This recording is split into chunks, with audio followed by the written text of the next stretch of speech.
Bienvenue dans Itrema, la chronique littéraire de l'UFAL, l'Union des familles laïques. Itrema, c'est une émission animée par Philippe Foussier et présentée par Emmanuel Billy-Gauthier. Bonjour Philippe. Bonjour Emmanuel. Aujourd'hui dans Itrema épisode 13, vous allez consacrer votre chronique à Caroline Fourest pour son livre paru en 2020, Génération offensée.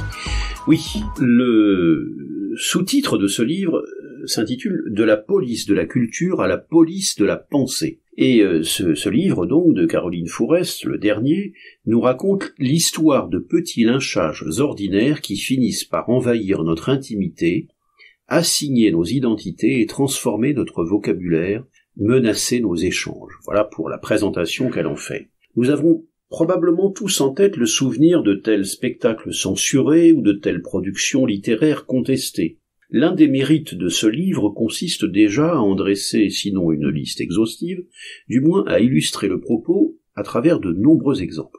Pour y avoir enseigné, pour s'y rendre fréquemment, Caroline Fourest, éditorialiste, réalisatrice, évoque souvent la réalité de l'Amérique du Nord. Les États-Unis et le Canada préfigurent ce que l'Europe vivra un peu plus tard, tant l'imprégnation culturelle du Nouveau Monde sur le vieux continent est considérable. Les temps ont en effet changé depuis 50 ans. Itrema, la chronique littéraire de l'UFAL, l'Union des familles laïques. En mai 68, la jeunesse rêvait d'un monde où il serait interdit d'interdire.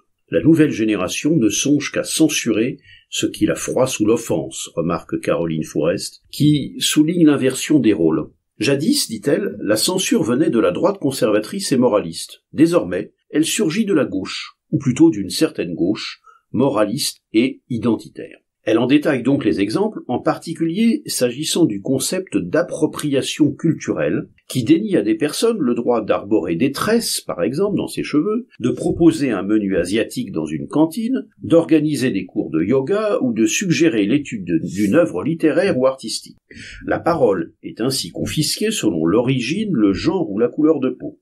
Sur les campus américains ou canadiens, les renvois d'enseignants qui contreviennent au canon de cette jeunesse ne sont plus des cas isolés. La censure rôde en permanence. Cette police de la culture ne vient pas d'un État autoritaire, nous dit Caroline Fourest, mais de la société elle-même. Le dévoiement de combats anciens pour le féminisme, l'antiracisme, ou pour les droits des personnes LGBT, se généralise dans les milieux universitaires et militants, et les réseaux d'influence s'étendent aux syndicats, aux partis politiques et au monde médiatique. Ces cabales, nous dit-elle, pèsent de plus en plus sur notre vie intellectuelle et artistique, et le courage d'y résister se fait rare.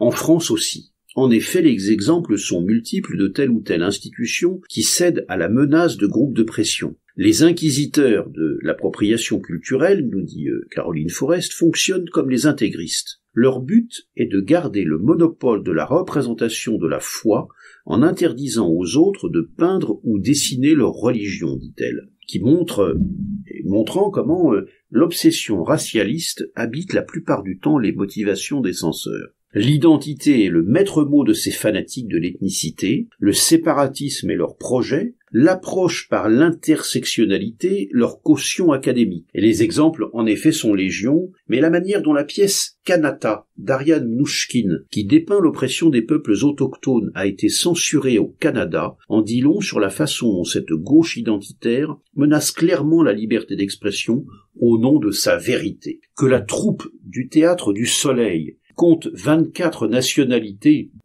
importe peu pour ce qu'elle nomme des talibans de la culture. Aux yeux des censeurs, les rôles doivent être joués par des racisés. Nous allons donc vers un monde monoculturel ?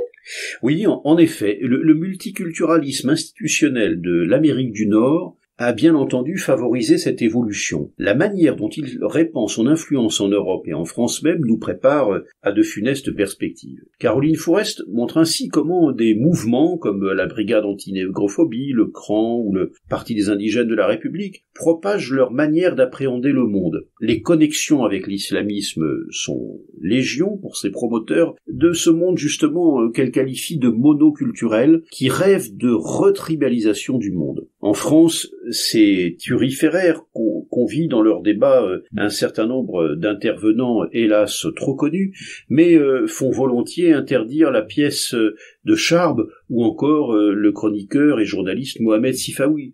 Des syndicats étudiants se font à l'occasion le relais de la censure, tant les milieux universitaires sont contaminés par ces approches dans plusieurs universités, dans plusieurs institutions scolaires. Et Sciences Po a été l'objet récemment de débats nourris à ce sujet. Et elle dit, la dérive d'une certaine jeunesse n'est pas seulement en cause, la démission culturelle de certaines élites doit également être interrogée. Jusqu'à quand, nous demande Caroline Fourest, jusqu'à quand va-t-on tolérer cette intimidation? Ne voit-on pas où elle mène? Voilà pour cette interrogation finale à laquelle nous convie Caroline Fourest dans ce livre Génération offensée, paru aux éditions Grasset, 162 pages, 17 €. Merci Philippe pour cette chronique palpitante. Encore un livre que je vais devoir mettre au sommet de la pile pendant ce dur confinement qui nous arrive. Ceci étant dit, il nous faut bientôt refermer la page de Litréma pour cette fois.